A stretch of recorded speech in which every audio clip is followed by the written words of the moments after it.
আদেশ করেন যাহা মোর গুরুজনে, আমি যেন সেই কাজ করি ভালো মনে। আর এখন কি সুন্দর কবিতা, ক্রিং ক্রিং টেলিফোন, হ্যালো হ্যালো হ্যালো, কে তুমি কাকে চাও বলো বলো বলো, আমি মেও হ্যালো ক্যাট বিড়ালকে চাই, জরুরি খবর আছে ডেকে দাও তাই। হাম টিমা টিম টিম, তার খাড়া দুটো শিং, তারা মাঠে পারে ডিম।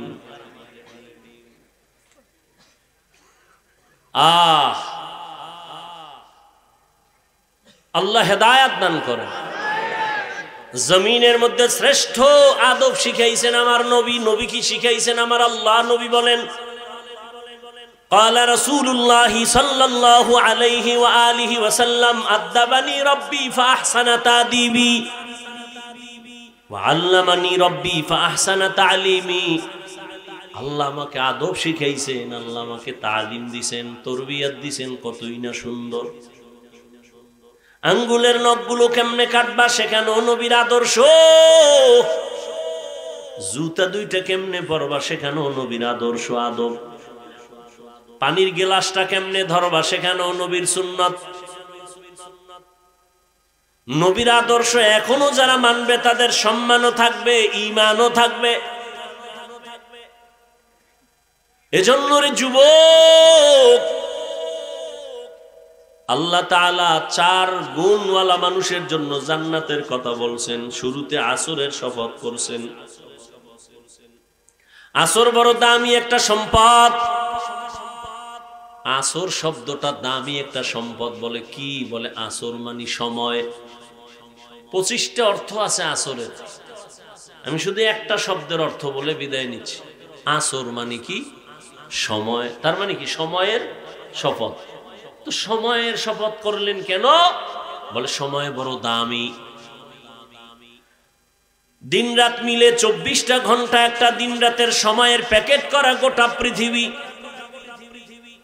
তুমি অবনতি করো উন্নতি করো, এর বাইরে নাই, সময়ের ভেতরে। সময় থাকিতে করো উন্নতি কামনা, সময় ফুরিয়ে গেলে আর তো পাবে না। দুনিয়াতে যারা সময়টারে কাজে লাগায় তারা হিরো, আখিরাতের লাইনে যারা সময়টারে মূল্যায়ন করে তারা আখিরাতের লাইনে হিরো। আর যারা সময়টাকে অবহেলায় কাটায় তাদের জিন্দেগি বড় জিরো। এই যে আমার যুবক বাবাদের সময় নষ্ট করার জন্য ইন্টারন্যাশনাল চক্রান্ত, মোবাইল হাতে দেওয়ার কারণে এমন হালাত,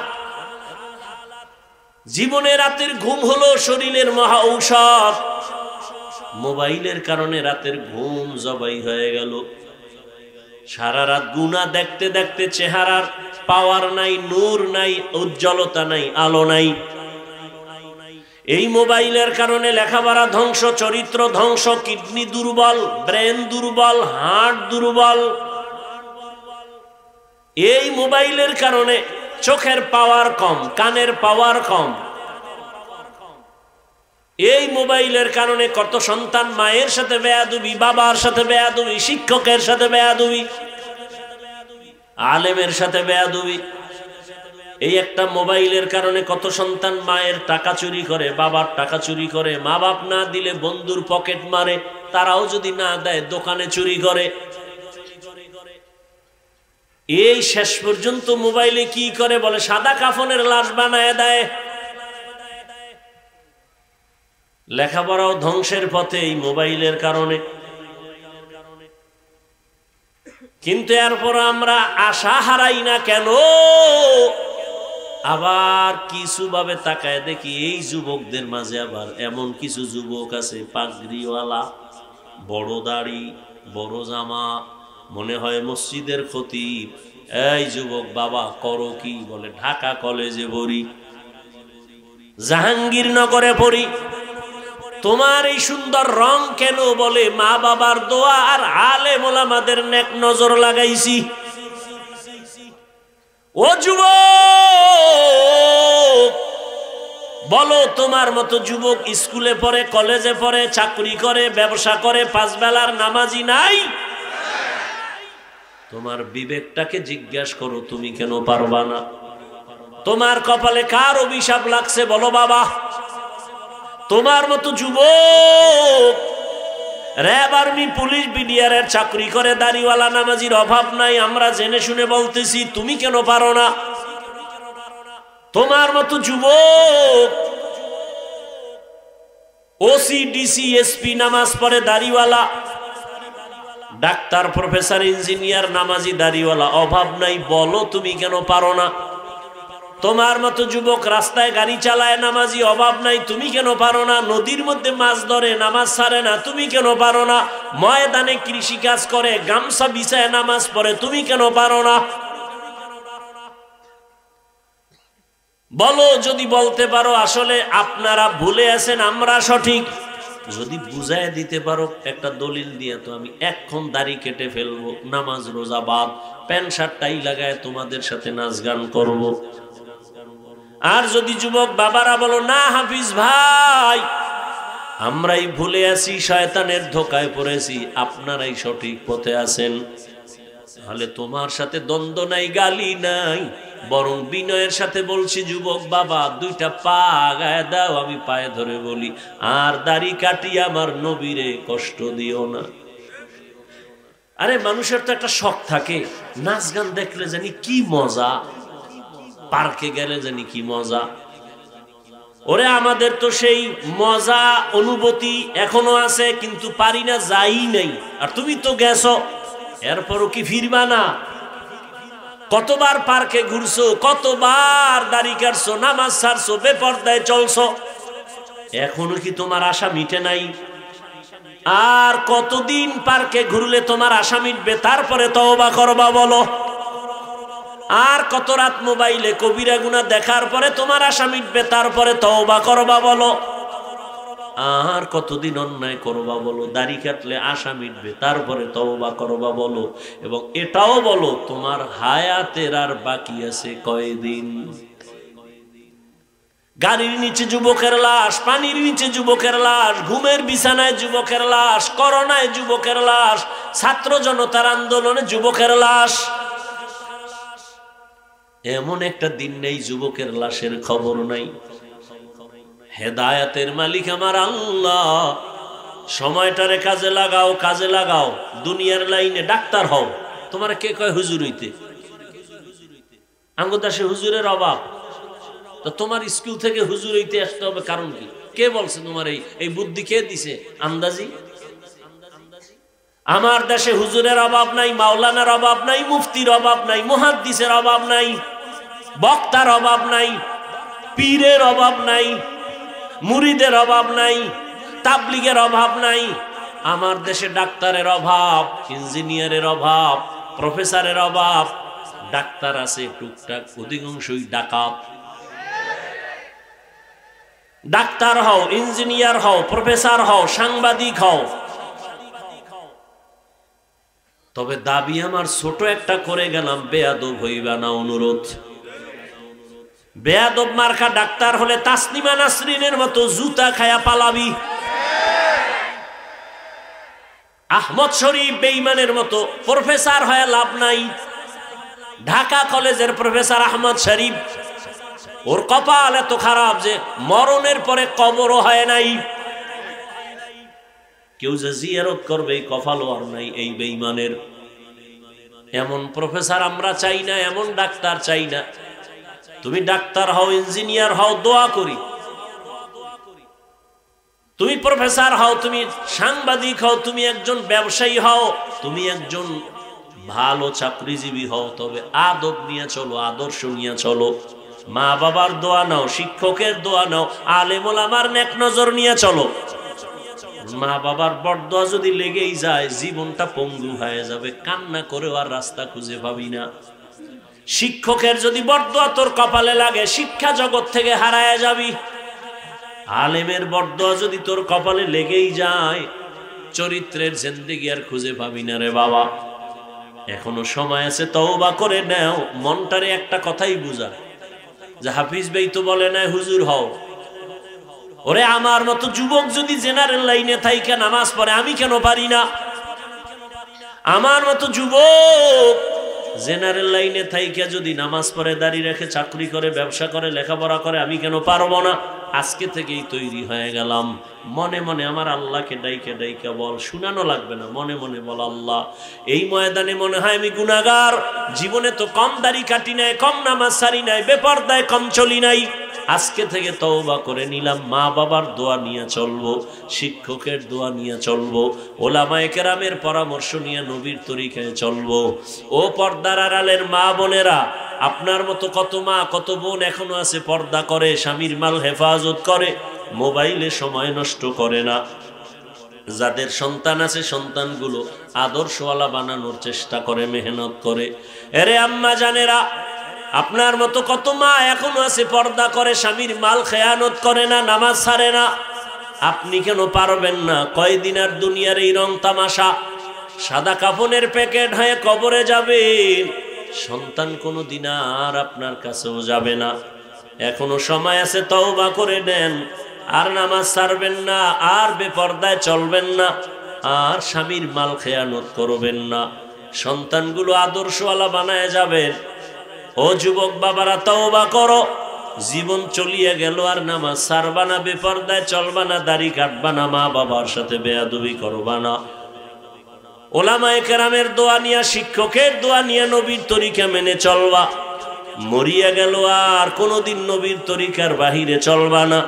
তওবা করার মতো যদি নিয়ত হয়, মুনাফিকি দুর্বলতা যদি না থাকে, খাঁটি তওবার নিয়ত যদি থাকে, দুটো হাত আমার আল্লাহকে দেখায় দাও।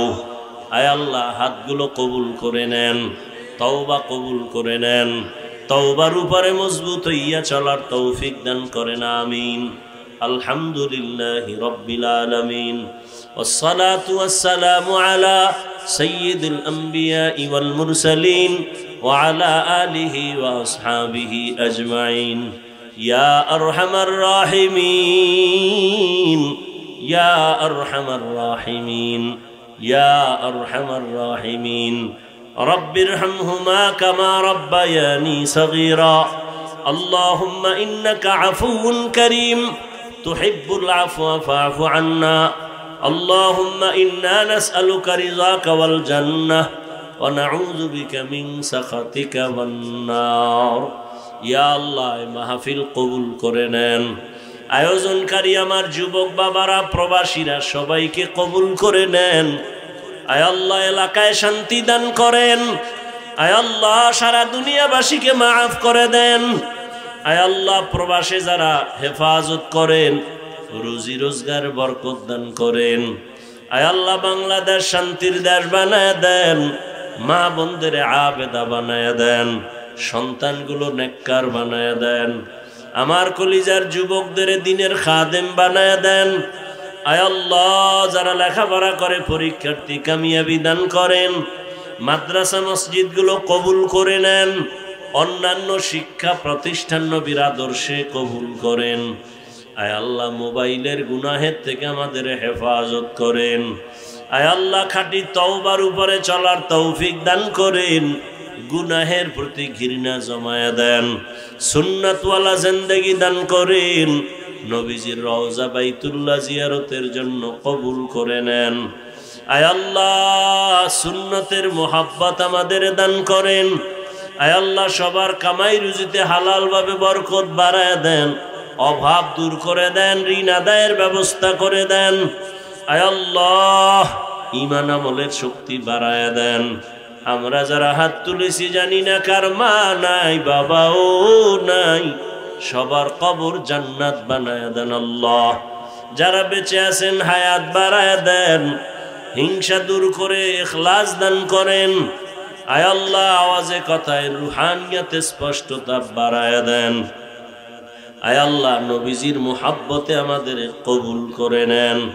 জাহেরি বাতিনি দুশ্মনের মোকাবেলায় বিজয় দান করেন, বাতিলের মোকাবেলায় বিজয় দান করেন, বাতিলকে বাতিলের দ্বারা দমন করে দেন। আয় আল্লাহ, চলার পথে হেফাজত করেন। আয় আল্লাহ, আমাদের মা বাবা যারা কবরে জান্নাত বানায় দেন। আয় আল্লাহ, সবার কবরের আযাব মাফ করে দেন। যারা বেঁচে আছেন, হায়াত বাড়ায় দেন, অসুস্থ যারা সুস্থতার নেয়ামত বাড়ায়া দেন, সুস্থতার নেয়ামত বাড়ায়া দেন। আমাদের জানমাল হাল পরিবার হেফাজত করেন। আয় আল্লাহ হালাল বরকতি রিজিক দান করেন। আয় আল্লাহ কোরআন ও হাদিসের ইলমের নূর সিনায় দান করেন।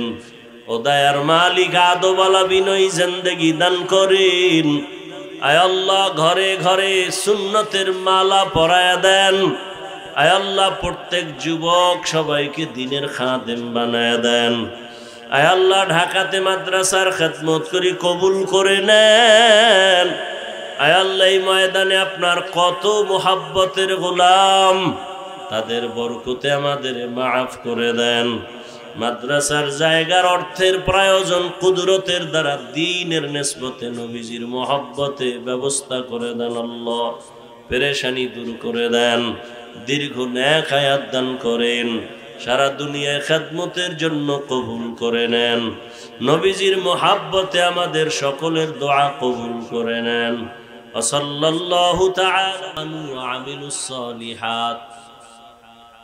সব মানুষ জাহান্নামে যাবে, কিন্তু যারা ঈমান আনবে, আমলে সালেহ করবে, ওয়া তাওয়াসাউ বিল হাক্কি ওয়া তাওয়াসাউ বিস সাবর, এবং যারা ঈমান আমলের দাওয়াত অন্যকে দিবে, ঈমান আমলের বিরোধিতাকারীদের বাধা হইয়া ধৈর্য ধারণ করবে, প্রতিবাদ করবে।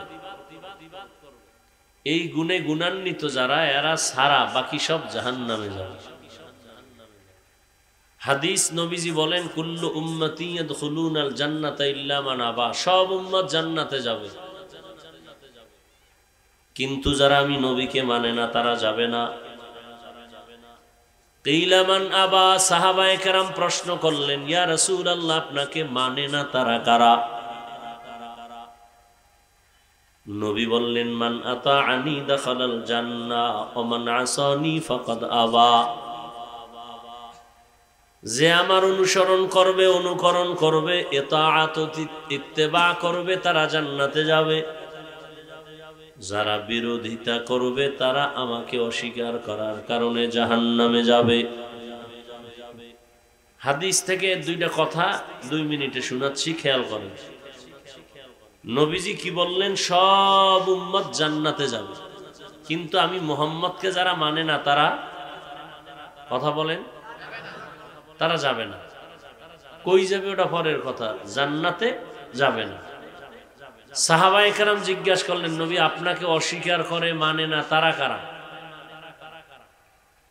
নবীজি এই জবাবটা প্রশ্নর সাথে সাথে না দিয়ে একটু পরে দিছেন, ভিন্নভাবে দিছেন। জবাবের আগে কি বলছেন? মান আতাআনি দাখালাল জান্নাহ, যে আমার অনুসরণ করবে সে জান্নাতে যাবে। তাহলে বিপরীত কথা কি দাঁড়ায়? যে অনুসরণ করবে না সে আর জান্নাতে যাবে না। কিন্তু নবী এ কথা বলেন নাই যে অনুসরণ করবে না সে জান্নাতে যাবে না, এ কথা নবী বলেন নাই। নবী কি বলছেন? মান আসানি ফাকাদ আবা, যে ব্যক্তি আমার বিরোধিতা করবে সে আমাকে অস্বীকার করার কারণে জাহান্নামে যাবে। এখান থেকে কি বুঝলাম? বলে এখান থেকে ভালো একটা পয়েন্ট আমরা বুঝি, জমিনে যারা নবীর আদর্শ মতো চলে না, মানে না, এরা 2 দলে ভাগ করা। এক দল বিদ্রোহী আর এক দল আগ্রহী, এক দল দরদি আর এক দল বিরোধী। কথা বুঝেননি আপনারা? খেয়াল করিয়ে একটা উদাহরণ দিই, বুঝেন 1 মিনিট। এখানে বুঝাবার জন্য উদাহরণ দেওয়া হয়, উদাহরণ আসল না। মূল কথা কি? মূল কথা বুঝাইতে গিয়ে একটা উদাহরণ দেয়। উদাহরণ বাস্তবতার সাথে অনেক সময় মিলে, অনেক সময় মিলে না। এটা মূল কথাটা বুঝলেই হইল। যেমন একটা যুবকের আমি জিজ্ঞাইলাম, এই যুবক নামাজ পড়ো না কেন? নবীর আদর্শে দাঁড়িয়ে রাখো না কেন? যুবক বলে, হুজুর নামাজ পড়া দরকার, দাঁড়িয়ে রাখা দরকার, তবে পারি না, চেষ্টা করতেছি, দোয়া করিয়েন। কি বুঝলেন? এই যুবক কি বিরোধী না দরদি, বিদ্রোহী না আগ্রহী? আচ্ছা, আর এক যুবকের দিকে এলাম এদিক দিয়া, কথার কথা, এই যুবক, নামাজ কেন পড়ো না, দাড়ি রাখো না কেন? আমার কথাটা শেষ না হতে আমাকে ধাক্কা দিয়া কয়, না রাখলে অসুবিধা কি? এরকম বেয়াদব আছে না নেই? ওদেরকে যারা বেয়াদব বলে না তারাও বেয়াদব। মূলত ওরা শুধু বেয়াদবই না, ওরা বেঈমান। ভালো করে মনে রাখবেন, কঠিন একটা পয়েন্ট, খুব কঠিন। একজনে দাড়ি রাখে না, তাকে গালি দেওয়া যাবে না। এক ব্যক্তি নামাজ পড়ে না, তাকে গালি দেওয়া, আগে বুঝতে হবে বিদ্রোহী না আগ্রহী। আগ্রহী মানে মুমিন, ও কপালে একদিন হেদায়েত পাবে ইনশাআল্লাহ। বিদ্রোহী হইল বেঈমান, ওর কপালে হেদায়েত নাই। বুঝো বুঝো, ভালো করে বুঝিও। তাহলে একটা লোক নামাজ পড়ে না, তাকে গালি দেওয়া, আর একজনে নামাজকে পছন্দ করে না, তাকে ছাড় দেওয়া যাবে না, সুযোগ পেলেই জুতার বাড়ি। ব্যবধানটা বুঝুনি বাবা? একজনে নামাজ পড়ে না, আর একজনে নামাজ পছন্দ করে না, দুইজন সমান? যে পছন্দ করে না সে বলে না পড়লে অসুবিধা কি, আর যে পছন্দ করে সে বলে যে দোয়া কইরেন, চেষ্টা করব কি। তাহলে যে আগ্রহী সে মুমিন, বিদ্রোহী বেঈমান। একজনে টুপি পরে না, গালি দেওয়া যাবে না, আর একজনে মদিনার সুন্নাহ টুপি পছন্দই করে না, তাকে ছাড় দেওয়া যাবে না। একজনে ইসলামের রাজনীতি করে না, তারে গালি দেওয়া যাবে না, আর একজনে ইসলামের রাজনীতি পছন্দই করে না, তাকে ছাড় দেওয়া যাবে না। ব্যবধান আছে না নাই? আল্লাহ বুঝার তৌফিক দান করেন। হ্যাঁ বুঝ, এসব বয়ানের মূল থিম কি? বুঝ। আমি টুপি খুলতে চাই না, আর তুমি টুপি দিতে চাও না, বুঝ। আমার বুঝ কি আর তোমার বুঝ কি? আমার বুঝ, টুপি মাথায় দিলেই শান্তি, টুপি মাথায় দিলেই আল্লাহ খুশি, টুপি মাথায় দিলেই আমার সম্মান, টুপি মাথায় দিলেই আমার মর্যাদা, টুপি মাথায় দিলেই আমার নবী খুশি, টুপি মাথায় দিলেই আমি আখেরাতে নাজাত পাবো। তোমার বুঝ কি? উল্টা।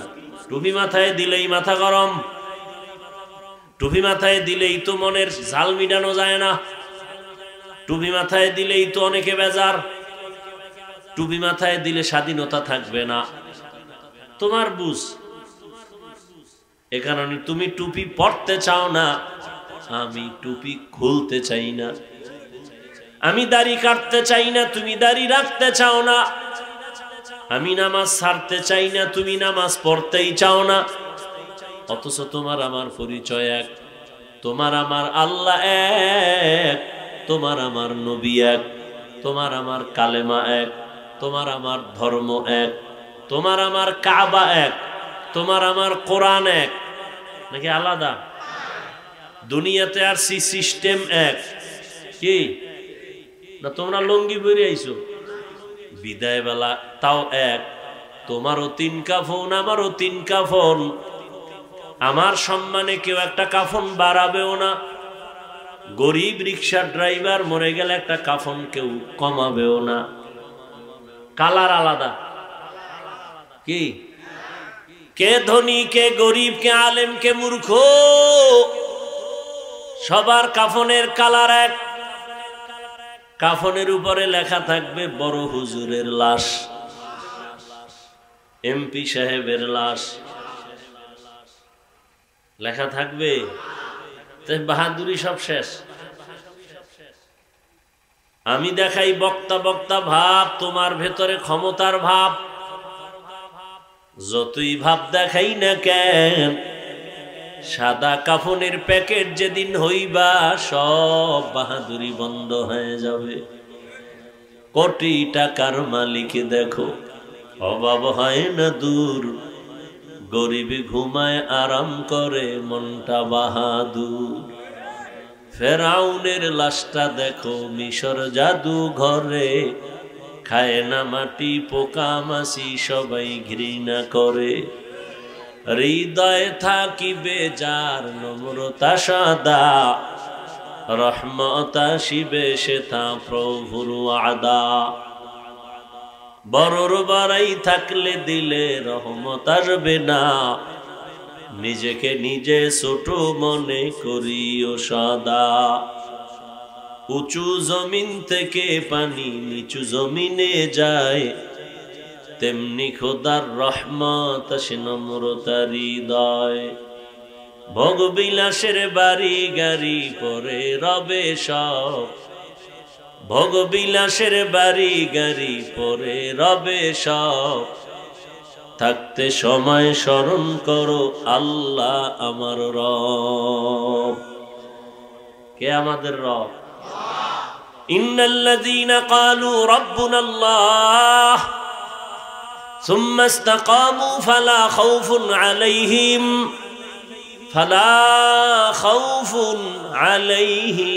ওয়ালা হুম ইয়াহজানুন।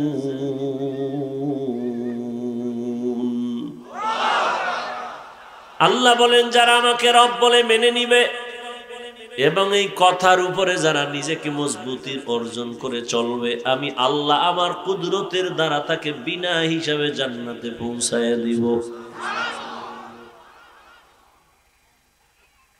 তাহলে যারা নবী মানে না, নবীর আদর্শ মতো চলে না, এরা কয় দল? দুই দল। এক দল আগ্রহী আর এক দল বিদ্রোহী। আগ্রহী মুমিন, বিদ্রোহী বেঈমান। এখন একজনে নামাজ পড়ে না, গালি দেওয়া যাবে? আগে বুঝতে হবে সে কি আগ্রহী না বিদ্রোহী। আসেন এবার সূরাটা নিয়ে কথা বলি। আপনারা যারা কোরআন পড়তে জানেন না, আপনারা ওই সূরাটা জানেন, মহিলারাও জানে। সূরাটা একটা ছোট সূরা, কিন্তু পাওয়ার অনেক বেশি। ওয়াল আসরি ইন্নাল ইনসানা লাফি খুসর ইল্লাল্লাযীনা আমানু ওয়া আমিলুস সালিহাত ওয়া তাওয়াসাউ বিল হাক্কি ওয়া তাওয়াসাউ বিস সাবর। চার মাযহাবের চার ইমামের এক ইমাম, ইমাম শাফিঈ রাহমাতুল্লাহ আলাইহি বলেন, আম্মা জান আয়েশা রাদিয়াল্লাহু তাআলা আনহার প্রসিদ্ধ বর্ণনা মতে কোরআনের আয়াত সংখ্যা ৬৬৬৬। তার আরো বর্ণনা আছে, এক বর্ণনা আম্মা জান আয়েশার আরো কয়েকটা বর্ণনা আছে, এর মধ্যে এক বর্ণনা কোরআনের আয়াত সংখ্যা ৬৬৬৬। ইমাম শাফিঈ রাহমাতুল্লাহ আলাইহি বলেন, আল্লাহ যদি শুধুমাত্র ওয়াল আসরে সূরাটাই দিতেন, আর কোন আয়াত যদি আল্লাহ নাও দিতেন, আর দুনিয়ার মানুষ ওয়াল আসরে সূরাটার উপরে আমল করে জীবন চালাইতো, বিনা হিসাবে জান্নাতে যাইত। এবার বুঝেন সূরাটার পাওয়ার কত। সূরাটার শুরুতে আল্লাহ শপথ করলেন আসরের শপথ, ওয়াল আসর, আসরের শপথ। আল্লাহ এইভাবে অনেক জায়গায় শপথ করেছেন, ওয়াত্তিন ওয়াজ-যাইতুন ওয়া তুরি সিনিন ওয়া হাযাল বালাদিল আমিন।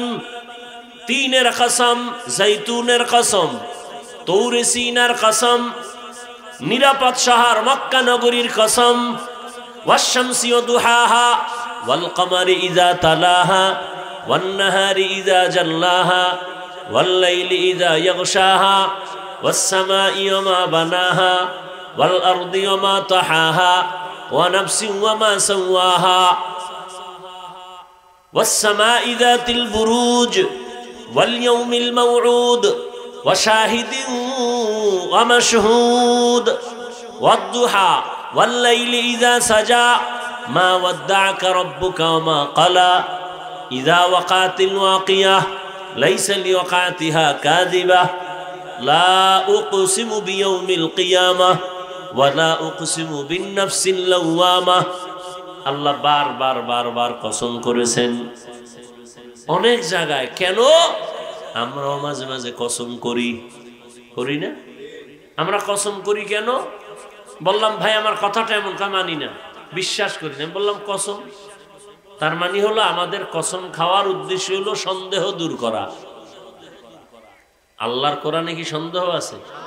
তো কসম করলেন কেন?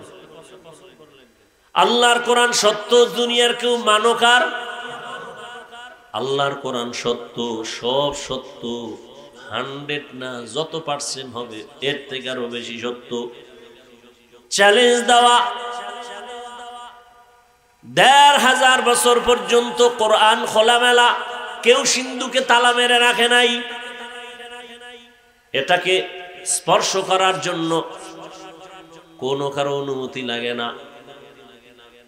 এরপরও বহু গোয়েন্দারা, বহু বিধর্মীরা, বহু মহামনীষীরা আল্লাহর কোরআনের ভুল বের করার জন্য অপচেষ্টা কম করে নাই। 1500 বছর পর্যন্ত একটা ভুল কেউ বের করতে পারলো? বড় অনেক বিধর্মীরা মাথা নত করে কালেমা পড়েছে। তো আল্লাহর কোরআন সত্য, কোনো ভুল নাই, সন্দেহের অবকাশ নাই। তো আল্লাহ শপথ করলেন কেন? অনেক জবাবের নির্যাস, কথা সংক্ষেপ। আল্লাহর সব কথাই সত্য, গুরুত্বপূর্ণ, তবে কসমের কথাটা আরো গুরুত্বপূর্ণ, মানুষের অন্তরকে আকৃষ্ট করার জন্য। আবার যেই জিনিসের উপরে কসম খাইছেন ওই জিনিসটা দামি, এটা বুঝাবার জন্য। যেমন তিনের কসম, তিন বড় দামি। জৈতুনের কসম, জৈতুন দামি। তুরে সিনা বড় দামি পাহাড়, উপত্যকা বড় দামি। নিরাপদ শহর মক্কা নগরী বড় দামি। আসমানের কসম, আসমান বড় দামি। জমিনের কসম, জমিন বড় দামি। সূর্যের কসম, সূর্য বড় দামি। চন্দ্রের কসম, চন্দ্র বড় দামি। রাত বড় দামি, রাতের কসম। দিন বড় দামি, দিনের কসম। দিনের বেলা যতই ঘুমায় রাতের মজা আসে। ওয়াজআলনাল লাইলা লিবাসা ওয়াজআলনান নাহারা মাআশা। আল্লাহ আসরের শপথ করলেন, আসর বড় দামি, এবং এর পরে যা বলবেন তাও বড় দামি। আল্লাহ কি বলবেন? ইন্নাল ইনসানা লাফি খুসর। দুনিয়ার সব মানুষ জাহান্নামী। কসমের পরে কথাটার গুরুত্ব কমছে না বাড়ছে? বাড়ার পরে আবার তাকিদ, ইন্না, নিশ্চয়ই। আবার ডবল তাকিদ, লাফি লাম তাকিদ, অবশ্যই দুনিয়ার সব মানুষ জাহান্নামী। এক কসমের তাকিদ, আবার দুইবার তাকিদ দিলেন, অবশ্যই মানুষগুলো জাহান্নামী, একজনও বাদ নাই, সব। আল ইনসানের আলিফ লাম ইস্তিগরাকি, সব মানুষ জাহান্নামী। ইল্লা, কিন্তু 4 গুণওয়ালারা জাহান্নামী না। কয় গুণ? প্রথম গুণের নাম ঈমান, দ্বিতীয় গুণের নাম নেক আমল। এই যে 2টা গুণ, ঈমান আর নেক আমল, এটা আল্লাহর হক। বাকি আরো কয় গুণ? ঈমান আমলের দাওয়াত অন্যরে দাও, যারা বিরোধিতা করে বাধা দাও। এটার আমগো সংক্ষেপে বাংলায় বলে সৎ কাজের আদেশ, অসৎ কাজে নিষেধ। ওই 2 গুণ বান্দার হক। ভালো করে বুঝেন। সূরাটা ছোট কিন্তু পাওয়ার কত দেখেন তো। সূরাটা বুঝতে পারলেই আপনি নিজে নিজে বুঝবেন আপনি জান্নাতি না জাহান্নামী। ভালো করে বুঝেন। ঈমান আর নেক আমল 2 গুণ হলো আল্লাহর হক।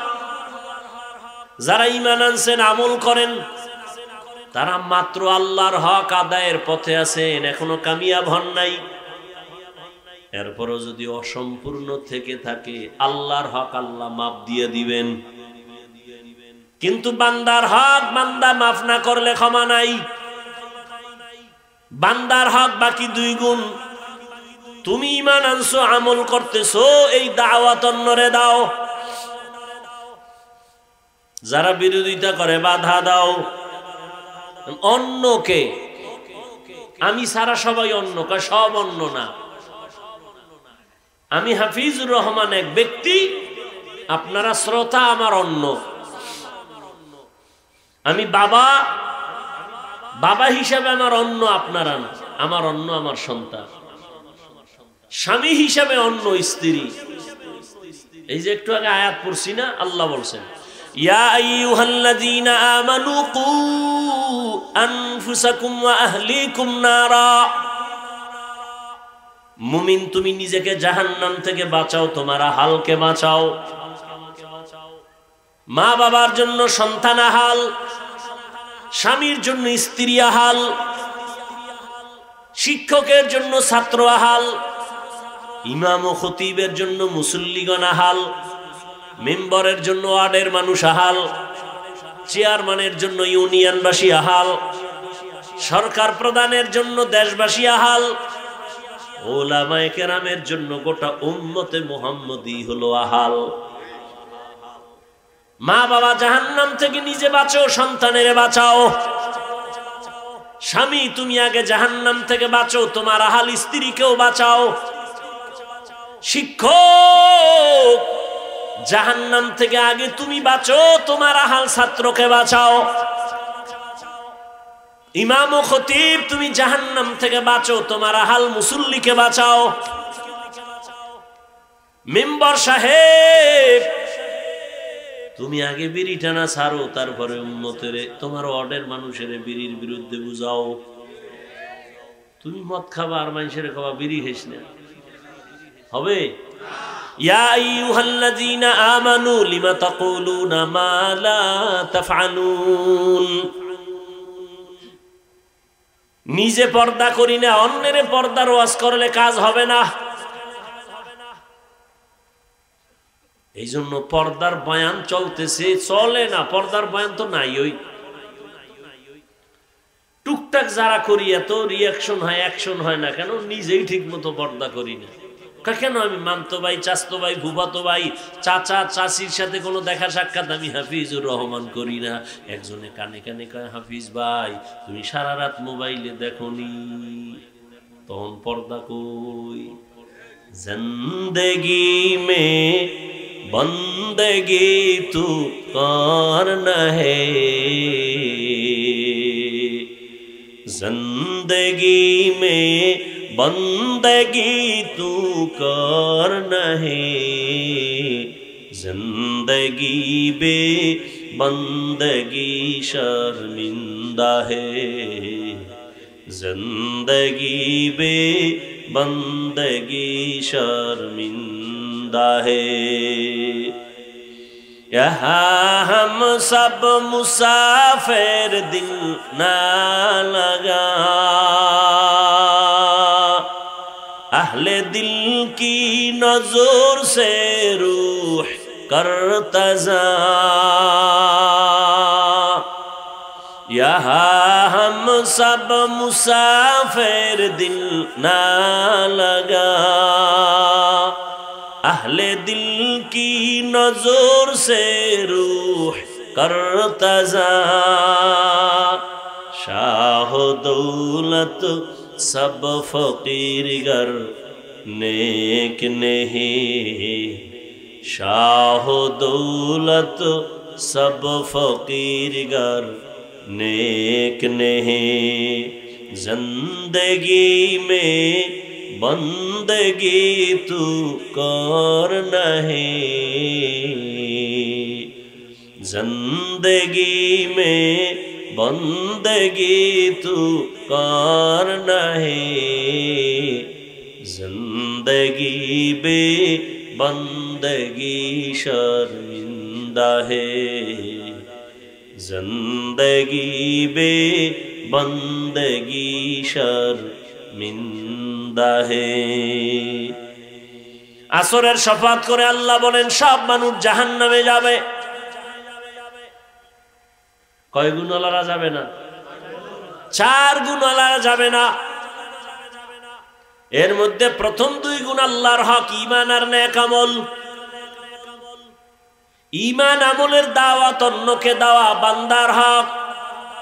আরে আব্বা জান, আম্মা জান, নামাজ পড়ছেন, সন্তানের নামাজি বানাইছেননি। খোদার কসম, বহু মা বাবা নিজে নিজে ঈমান আর আমল কইরাও সন্তানের অপরাধের কারণে জাহান্নামে যাবে।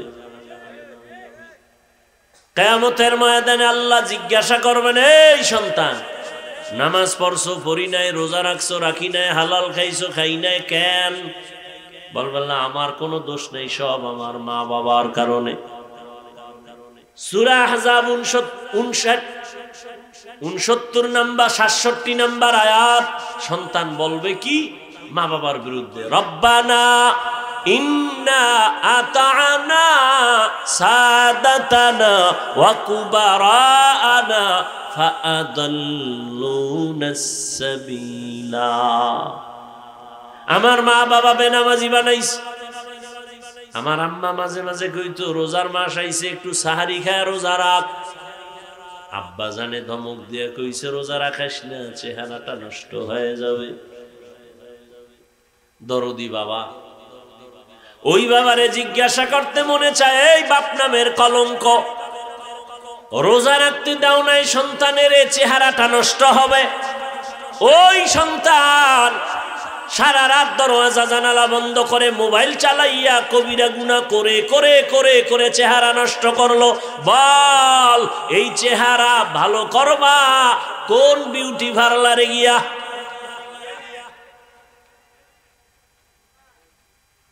এই জন্য বলছি, বহু মা বাবা সন্তানের অপরাধের কারণে আযাবে ভুগতে হবে। হাদিসে স্পষ্ট নবী বলেন, মা বাবার কারণে সন্তান অধিকাংশ সময় খারাপ হয়। قال رسول الله صلى الله عليه وآله وسلم ما من مولود إلا يولد على الفطرة فأبواه يهودانه أو ينصرانه أو يمجسانه إلى آخر الحديث। সন্তান ঈমানের আলো নিয়েই দুনিয়াতে আসে, মা বাবা তারে অগ্নি পূজারী বানায়, মূর্তি পূজারী বানায়, গায়রুল্লাহর গোলাম বানায়। সন্তান কাঁদতেছে, বাজারে যাইয়া একটা পুতুল কিনে আনছে কান্না থামানোর জন্য। কই আমরা হুজুরেরা তো বাচ্চা কান্না বন্ধ করার জন্য কোনোদিন তো পুতুল কিনলাম না। আর তুমি ওয়াজে আইয়া ও বেলুন কিনছে, বেলুন। বাসায় গেলে জিগাইব, অজেতে কি নিয়ে আইছো? কয় মোনাজাতে বেলুন কবুল হয়ে গেছে, বেলুন নিয়ে আইছে। এই পরিমাণ বেহায়া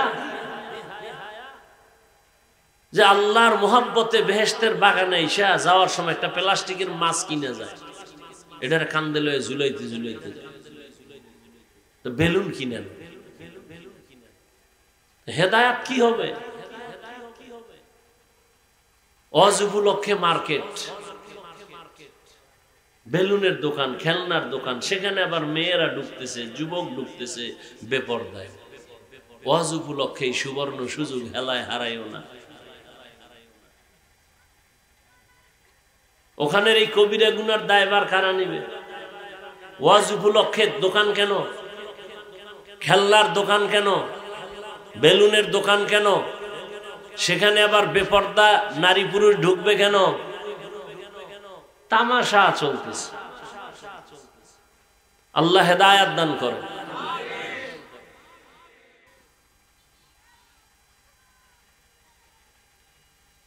ঈমান আমলের দাওয়াত অন্যকে দাও, যারা বিরোধিতা করে বাধা প্রদান করো। নিজে নামাজ পড়লে হবে না, সন্তানকে নামাজি বানাও, স্ত্রীকে নামাজি বানাও।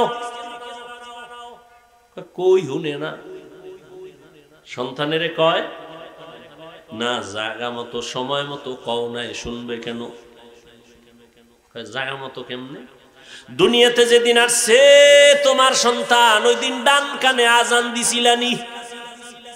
না, ওটা খবরই নাই, হসপিটালে গেছিলাম তো, হেন সিজার হয়ে গেছে। ওখানে কি মুয়াজ্জিন আসিল না, আজান দিছে না, একামত দিছে না, হেন কোনো গান শুনেছে, তা তো আর খবর নাই।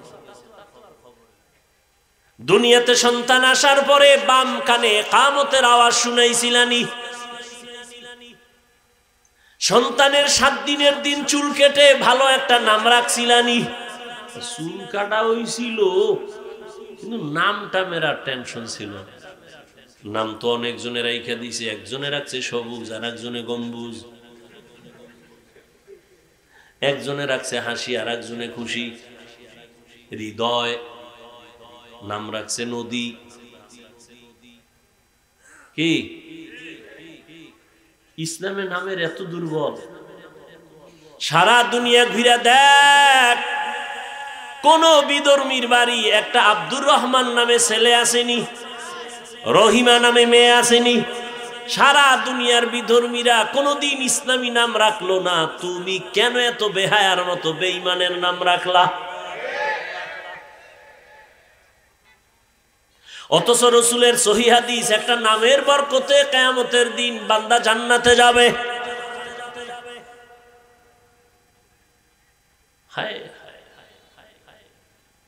নামের বরকতে, নামের বরকত আছে।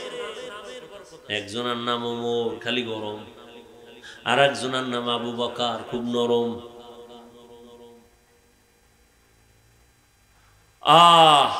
ওসমান রাদিয়াল্লাহু তাআলা আনহু ছিলেন খুব লজ্জা। দুনিয়াতেও যাদের ওসমান নাম, তারা একটু লজ্জাশীল বেশি। নাম নাই, আগে তো বাচ্চা হইলি হুজুরের কাছে যাইতো, হুজুর একটু খেজুর দিয়ে দেন, লালা লাগায় দেন, আমার বাচ্চার একটা নাম রেখে দেন। আর এখন তো হুজুর মুজুর লাগে না, মোবাইল আছে, খুইলা নাম বাইর করছে, কাজ্জাব নাম বাইর করছে, মোতাকাব্বির নাম খুঁজে বের করছে, অহংকারী।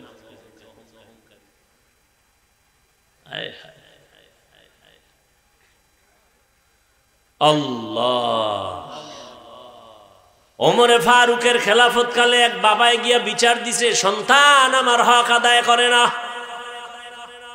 জীবন বর্ত হুজুরেরা আমরা খালি সন্তানগুই বুঝাইলাম, এই মা বাবার সাথে বেদবি করবি না, এটা তো কমন। কিন্তু মা বাবায় যে সন্তানের কিছু দায়িত্ব আছে মা বাবার উপরে সন্তানের প্রতি, এই বিষয়ে ওয়াজ কম হয়। মা বাবায় জানি না, সন্তানের সামনে বইয়া স্বামী আর স্ত্রী ঝগড়া করে, আর এগুলো সন্তান শিখে। স্ত্রীর নাম ধরে ডাকে, স্ত্রীও স্বামীর নাম ধরে ডাকে, সন্তানও বড় হইয়া নাম ধরে ডাকা শুরু করছে।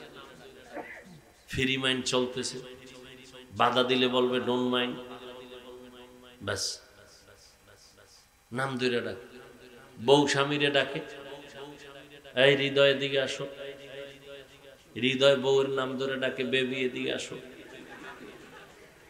কি সন্তান বড় হইয়া ডাক দেয়, বেবি ভাত দাও, হৃদয় টাকা দাও। সন্তান যদি বাবা না কয়, এর থেকে আর লজ্জা কি? এই সন্তানের বাবা কেমনি শিখাইবে? ঘটক সাহেব বুদ্ধি দিছে, স্বামী আর স্ত্রী দুইজনে মাঝখানে সন্তানের বসাইয়া, তুই বউরে মা কবি, বউ তোরে আব্বা কয়ে ডাকবে। এইভাবে 1 ঘন্টা রিহার্সাল দিবি, সপ্তাহে 4 দিন। উপায় নাই, ফ্রি মাইন্ডের জুতার বাড়ি।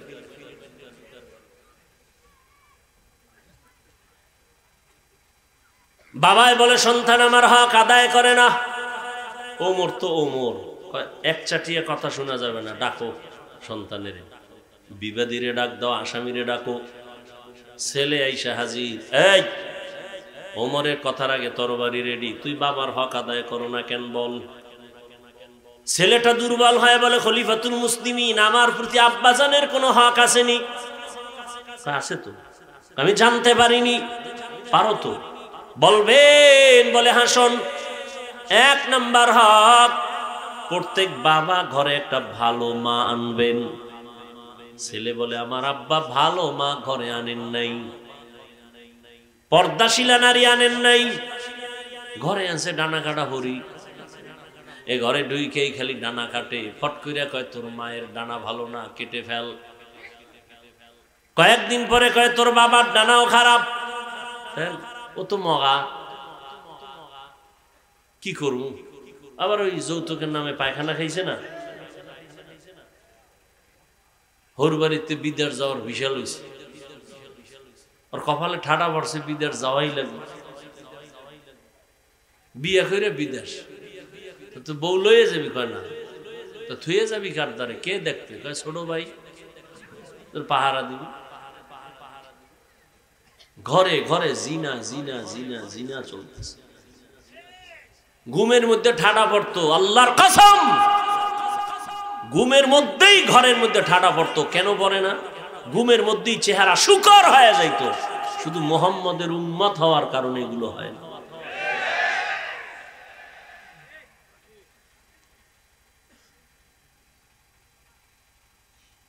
ঘরে ঘরে যৌতুক।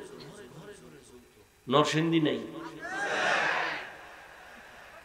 বাথরুমে গিয়ে 10 গ্রাম পায়খানা খাইস, এরপর হালাল সাবান দিয়ে কুলি করবি, গন্ধ নেই। আর এই যৌতুক যারা দেয়, যারা নেয়, যারা সাক্ষী থাকে, সহযোগিতা করে, সব জালেম, সবগুলো ছোট লোকের বাচ্চা, ইতর। এদের মতো ডাকাত জালেম আর কেউ নেই দুনিয়াতে। যদি নিকৃষ্ট বেলাজা থাকে, বেহায়া থাকে, এরা নিকৃষ্ট বেলাজা, বেহায়া।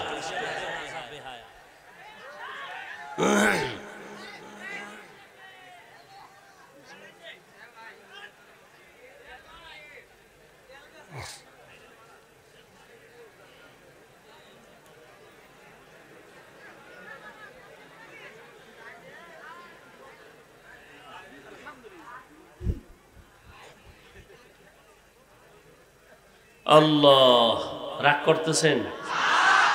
যুবকেরা মোটামুটি রেডি যে ঠিক আছে আর খামু না। বাবা এত মান্নত করে লাইছে, করবে কি? সেদিন এক জায়গায় শুনছি, এদিকেই কোনান জেনে আইছিলাম, কয় ইফতারি দেওয়া লাগবে যৌতুক, ইফতারি না দিলে আগুন লাগাই দিই। আসেনি এগুলো?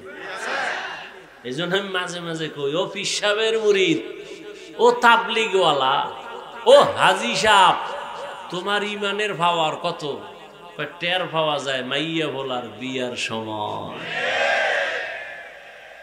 5 তলা বিল্ডিং, রাত্র 12টায় খালি ধুম ধুম কাঁপে কেন? ইমাম সাহেব বাইরে হয়েছে, কি ও ঘুমায় না? বিল্ডিং কাঁপতেছে, কি ভূমিকম্প? হাজি সাহেব তাকে আর দাওয়াত পান না কি? আমার মাইয়ার তো গায়ে হলুদ চলে ছাদে, গায়ে হলুদ হারাম, গায়ে হলুদ হারাম। বলার দায়িত্ব আমার, মানবেন কিনা সে দায়িত্ব আপনার। আমি বলবো কি বলবো না সে দায়িত্ব আমার, আপনার কোনো অনুমতির অপেক্ষা নাই। আপনি মানবেন কিনা সে দায়িত্ব আপনার। কোরআন হাদিস পড়ছি আমরা, বয়ান করবো আমরা, আপনার হারাম করের থেকে অনুমতি নিতে হবে না।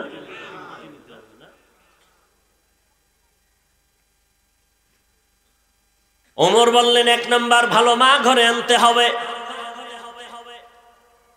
মনে আছেন? দ্বিতীয় হক, আল্লাহর কাছে দোয়া করতে হবে। ইব্রাহিম দোয়া করছেন, রব্বি হাবলি মিনাস সালিহিন, ও আল্লাহ নেককার সন্তান দান করো। কয়জন মা বাবা আল্লাহর কাছে দোয়া করে, আল্লাহ সন্তান দিও তো, আদর্শ সন্তান দিও। ওই রকম 5টা সন্তান হইয়া কি লাভ হবে, যেই সন্তানের কারণে লজ্জায় সমাজে মুখ দেখাইতে পারবো না।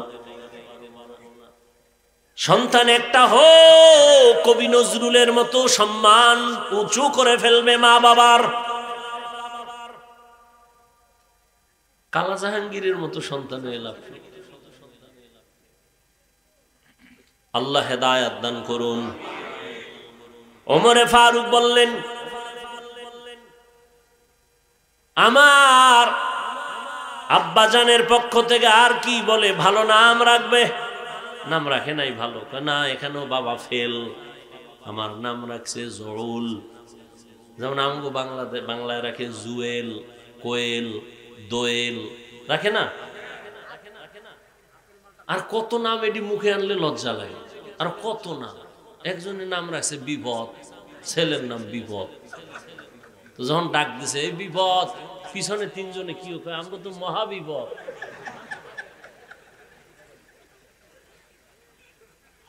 সন্তানের নাম সাগর, হ্যাঁ, সাগরের খালি জ্বর, খালি জ্বর। এলাকার ইমাম সাহেবরে আনছে, ফাগরি ফুগরি বান দিয়েছে, ডাইল ভাত খেয়ে একটু সন্তান অসুস্থ দোয়া করবে, খাইয়ালে হুজুর টাইট, এবার দোয়া করবে কার জন্য? কয় আমার ছেলে। নাম কি? কয় সাগর। কয় দোয়ার গুল্লি মারি ভাই, আমি গেলাম। কেন কেন? কয় সাগরে আমার 3 বার বাড়ি ভাঙছে। তোমার এই ডাইল ভাত ফেরত নাও, একদিন দাওয়াত দিও, বাথরুমে ধুয়ে যাব। সাগরের জন্য আমার দ্বারা দোয়া করা সম্ভব না। 1 বার না 3 বার আমার ভৈর বানায় লাইছে সাগরে বাড়ি ভেঙে। এই নাম হা, ভালো একটা নাম রাখবেন বাবার। এরপরে হক হলো সন্তানের আদব শিক্ষা দিবেন। قال رسول الله صلى الله عليه وآله وسلم من ولد له ولد فليحسن اسمه وأدبه فإذا بلغ فليزوجه فإن بلغ ولم يزوج فأصاب اسما فإنما اسمه على أبيه। ভালো একটা নাম রাখো, আদব শিক্ষা দাও। আদব শিখাইতে পাঠাইছে কোথায়? কেজিতে। হ্যান গিয়ে পড়ে সরতে অজগর, সরায়াতে আপা,